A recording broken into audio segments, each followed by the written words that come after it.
Dndalk People of the Mammoths, written and illustrated by Connolly. Big Tusk. One day the tribe was out hunting mammoths. They had torches made out of fire and their pack dogs chased the mammoths off a cliff, not seeing the baby mammoth, leaving it behind. The baby mammoth was hidden in the bushes. A day later the baby mammoth was calling for its mother. The children of the local tribe were playing on the ice. The children heard it crying for its mother. The children brought it to the village and showed it to the adults. The adults wanted to chase it away, but the children asked the chief of the village could they raise it. He said, as long as it doesn't grow up, go out of control and destroy the village. The chief of the village asked the tribe to go out and catch a cow and a calf and bring it back to the village. The rest of the people dug a pit. They kept the other baby mammoth in a makeshift pen. The tribe found a herd of mammoths. They sent word back to the chief of the village. The chief gave word back to the men, who found the herd of mammoths, that he would send word back when the pit was finished. Then he went to check the progress of the pit and how the men were getting on digging it. Then he checked how the baby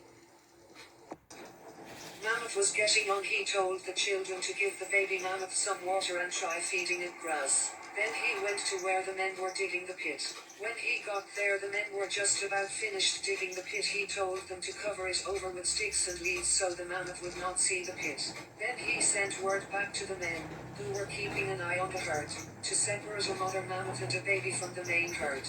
They did this by using torches made of fire and their pack dogs. The man that gave them the message that the pit was ready, guided them back to where the pit was. When they got the mother mammoth and her baby back to the pit, and when they got to the pit, they separated the mother from her baby. Then they guided the mother over towards the pit. She fell in with a mighty thud, but they lined the bottom of the pit with grass and leaves, so that she would not hurt herself. She was calling for her baby. When she got to her feet, they let the baby go close to the edge of the pit, but they put a rope around its neck so that it wouldn't fall into the pit. When the other mammoth saw the baby mammoth, she calmed down a wee bit. The chief was there, telling the tribe what to do. He told them to get rope and the other baby mammoth. The men got to the village pen where the baby mammoth was in. They took it out of the pen and they got rope out of one of the wigwams and they went back to the pit. They lassoed the mother mammoth and tied ropes around her legs so she wouldn't hurt the new baby mammoth when she was feeding. Everything went grand, and after a few weeks, she let the new baby mammoth feed from her. They let the babies take turns by lowering them down into the pit. The chief was thinking they should make the pit bigger, so he thought of an idea, to line the pit with logs and to dig around the logs on the outside of the pit, to make the pit bigger and keep the mother mammoth in the pit. The men brought back the logs and lined the pit. Then they started digging to make the pit bigger. It took them a week, but they finally got the new pit finished. They dug it in the shape of a circle. It was much bigger now. The chief told the men to tie up the mother. Then they took the logs away and let her loose, and they ran for their lives. She was looking around at her new surroundings, but she seemed a wee bit happier. She could see the baby mammoths. The pit was much bigger than what she was kept in before, so the chief told the men to lower down the baby mammoths into the pit with the mother mammoth. They fed the mother mammoth well with grass so she would get ready for the winter. They got some long logs and they covered over half the pit, so she and the baby mammoths would have shelter from the snow in the winter. Something they never did before was cut grass and let it dry, and they made a big frame and they lined it with skins. When the grass was dry, they put it into the tent. Soon, it started to snow and freeze over. The summer was over. During the winter the adult mammoth became so tame that she let the men go in and feed her. The chief decided in the spring that the chief would let her out of the pit and see if she would stay with them. The ice and snow started to melt. Spring was coming. One morning, when all the snow was nearly melted, they decided to make a ram, to let the mother and the baby mammoths out. They took one of the babies and guided it towards the ram. The mother followed. When they got up, the chief was wondering, were they going to walk away or stay? So he ordered the tribe and the children to walk back to the village to see what would happen. He looked behind and he could see the mammoth and the babies were following them back to the village, and he smiled.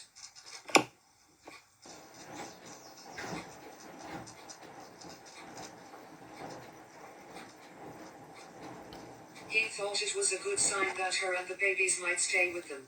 Weeks passed and the mammoth and the babies grazed outside the village and stayed nearby. The children were playing one day beside the mammoth and her babies. The people of the village were nearby. Suddenly there was a small earthquake and the ground moved, just for a second, moving a big round rock. It was heading straight for the children. The mother mammoth saw it. She ran directly towards the rock, going between the children and the rock, stopping it with her big tusk. The people of the village saw the mammoth save their children. They went back to the village and told the chief that she stopped the big round rock with her big tusk. Seeing that she saved the children's lives, he decided to give her a name and he called her Big Tusk, because she used her big tusk to save the children. It left the chief thinking. He heard how strong she was from the men in the village, who witnessed her saving the children. He went to the wise man of the village and told him what he was thinking, that maybe they could use Big Tusk to pull things for them. The wise man told him to come back in 2 days. That night wise man was sitting at the fire, looking up at the stars. During the night, he fell asleep sitting at the fire, and during the night he got up the next morning and asked the children to get him some dried grass and some hair from the baby mammoth. When the children brought it back to him, he went into his tent with the hair, the grass, some food, some water, and he did not come out until the next day, when he had to go to the chief. 2 days had passed and the chief had come back to the wise man. The wise man showed him a model of a mammoth. The model had a harness made of baby mammoth hair. The chief was looking at it and he thought the idea was good, and he ordered the white man and some men in the village to go ahead and make a harness for Big Tusk. So the wise man told the men to get him some skins, and he started cutting out some long straight strips of leather and sewed it together with some mammoth hair to make a harness for Big Tusk. The wise man knew he had to make it comfortable for Big Tusk by making the harness adjustable. So a few days had passed and the harness was finished. They went to the meadows, where Big Tusk and the babies were grazing, bringing food with them for Big Tusk. At first, she did not want to put it on, but the men kept at it. She struggled, knocking one of the men to the ground, but seeing what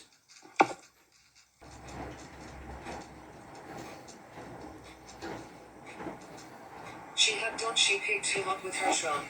She settled down and let them put the harness on.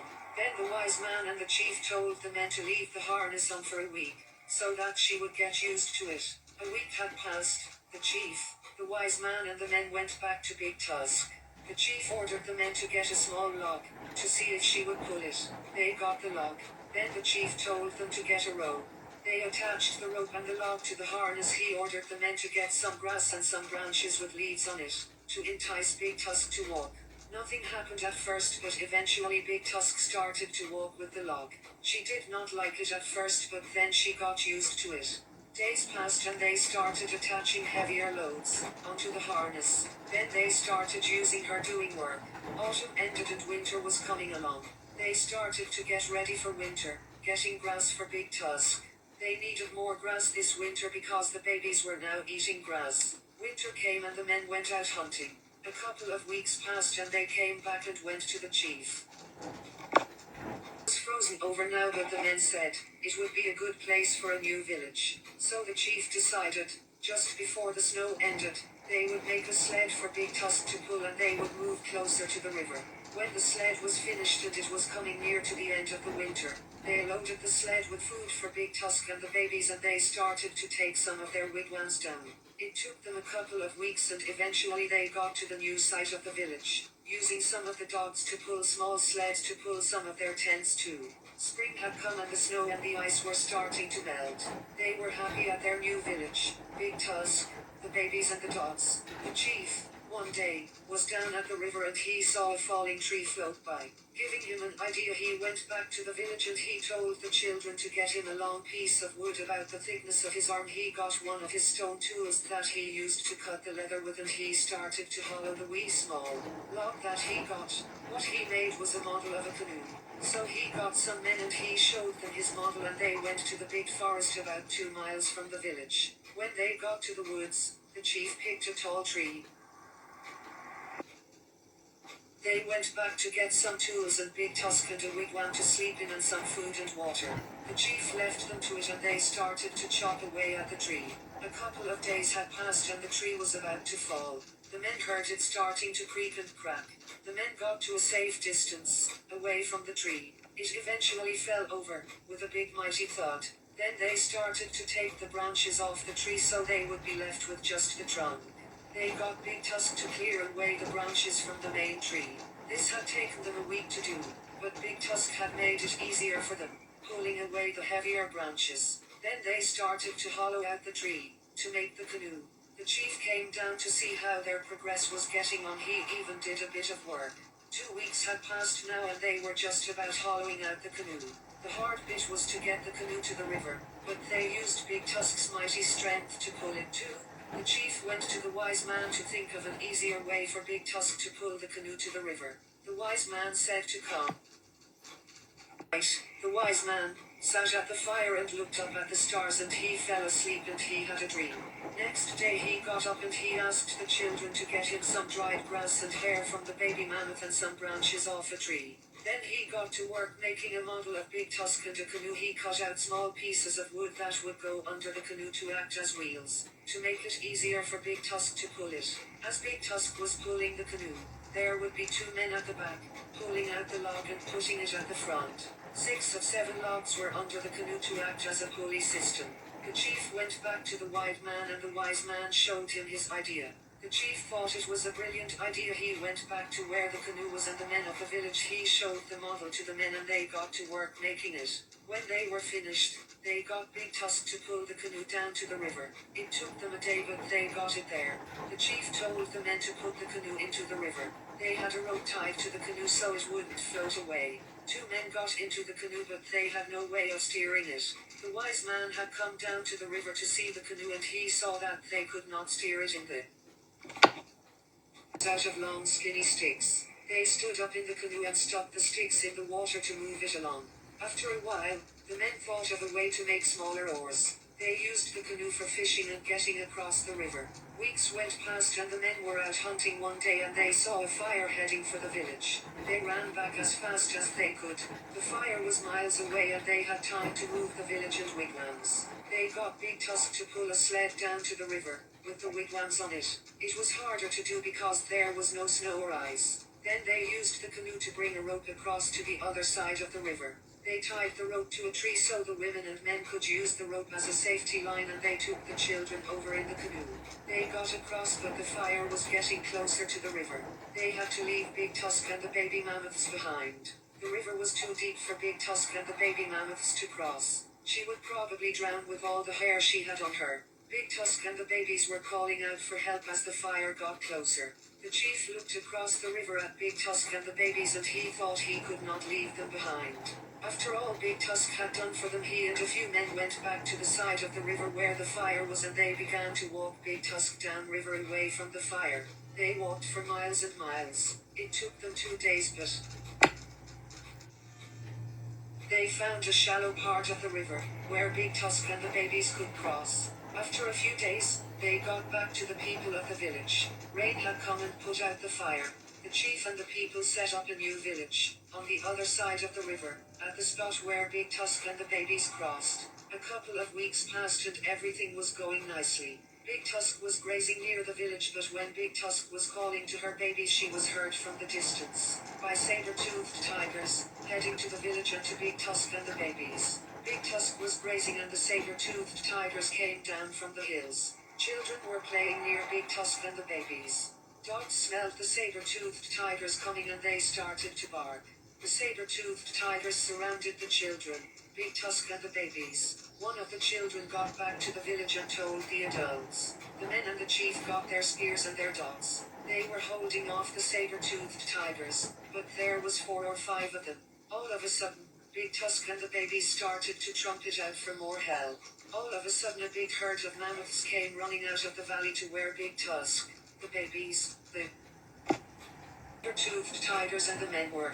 The mammoths, the people of the village and the dogs, fought off the saber-toothed tigers. The saber-toothed tigers cowered it away. Big Tusk and the other mammoths saw how the people and the dogs fought off the saber-toothed tigers for them and they stayed with the people of the village, becoming their friends, and the people came to be known as the people of the mammoths. 3,141 words. Read Connolly, the 20th of August 2012. Thank you to everyone who helped me produce this book, in particular a special thanks to Peter McGinnity.